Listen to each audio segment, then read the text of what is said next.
Well, folks, buckle up. It seems the ghost of terrible decisions past has returned to haunt us. That's right, Donald Trump, in a move shocking precisely no one, has unleashed a barrage of executive orders that have plunged America into a familiar state of bewildered outrage. These orders, signed with the flourish of a man who clearly missed the Resolute desk, touch on everything from immigration to gender identity, leaving a trail of chaos and confusion in their wake. We're talking about a level of executive action that would make even the most ardent supporter question if maybe, just maybe, he's gone a bit too far this time. From pardoning the very people who stormed the Capitol in his name to essentially declaring war on diversity initiatives, Trump has wasted no time in reminding everyone why his presidency was less a chapter in American history and more a choose-your-own-adventure where every path led to a dumpster fire. Over the next few sections, we'll unpack the most significant of these executive orders, exploring their potential impact and the reactions they've elicited.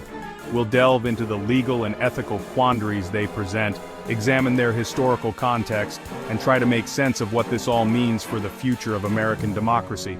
Fasten your seatbelts, everyone, because it's going to be a bumpy ride. Let's start with the big one, shall we?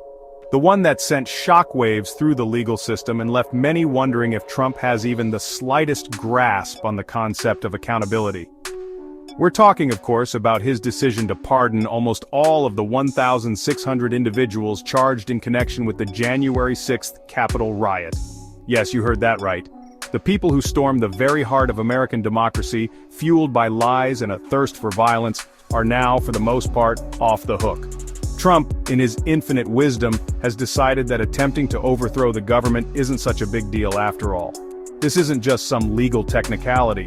It's a blatant disregard for the rule of law, a giant middle finger to the very notion of justice. It sends a chilling message that in Trump's America, loyalty trumps accountability, and that those who seek to undermine democracy itself can do so with virtual impunity. The Justice Department, which has spent years painstakingly building cases against these individuals, is understandably furious. Nancy Pelosi, never one to mince words, called the pardons an outrageous insult and a betrayal of his oath of office, and she's not wrong. This is a dark day for American democracy, and the ramifications of these pardons will be felt for years to come. If there's one issue that's synonymous with Trump, it's immigration. And true to form, he's wasted no time in resurrecting his greatest hits from the Department of Xenophobia. We're talking border walls, military deployments, and enough fear-mongering to make even the most jaded observer wince. First on the agenda, declaring a national emergency at the US-Mexico border. Why? Because emergencies are apparently the only way Trump knows how to govern.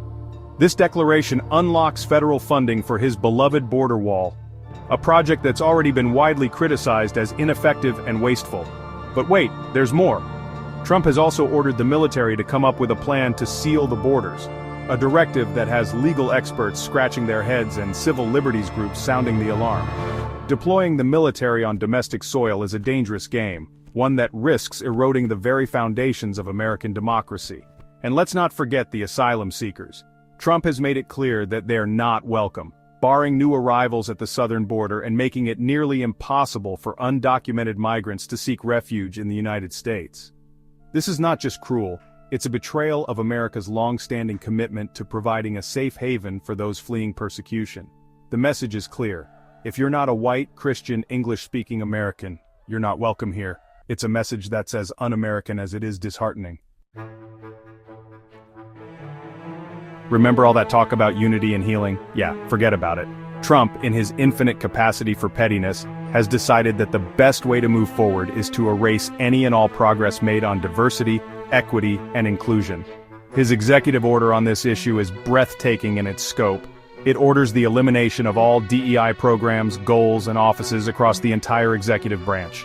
That's right, everything from training programs designed to promote cultural sensitivity to initiatives aimed at addressing systemic racism, gone.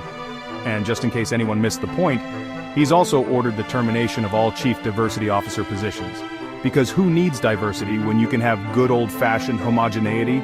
This isn't just a step backward, it's a giant leap into the abyss of ignorance and prejudice. It's a clear signal that Trump has learned nothing from the past 4 years, and that he's determined to drag America back to a time when discrimination was the norm. The message is clear: diversity is a threat, and equality is a pipe dream. It's a message that's as dangerous as it is repugnant.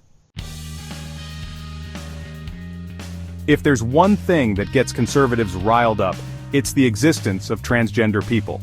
And Trump, never one to miss an opportunity to exploit social divisions, has decided to make their lives a living hell. His executive orders on sex and gender policies are a masterclass in bigotry and cruelty. They reverse Biden administration policies protecting transgender Americans, asserting that the government will now defend women against gender ideology extremism. Because apparently, nothing screams extremism like allowing people to live their lives authentically. These orders go beyond mere rhetoric. They mandate that federal agencies recognize a binary definition of sex, male and female, and prohibit federal funding for programs promoting gender ideology and transition-related medical procedures in prisons. They even direct agencies to protect intimate single-sex spaces like prisons and shelters by denying access to transgender women. This isn't about protecting women or upholding traditional values. It's about demonizing transgender people, denying their very existence, and making them scapegoats for all of society's ills. It's a cynical and dangerous game, one that will have real-world consequences for some of the most vulnerable members of our society.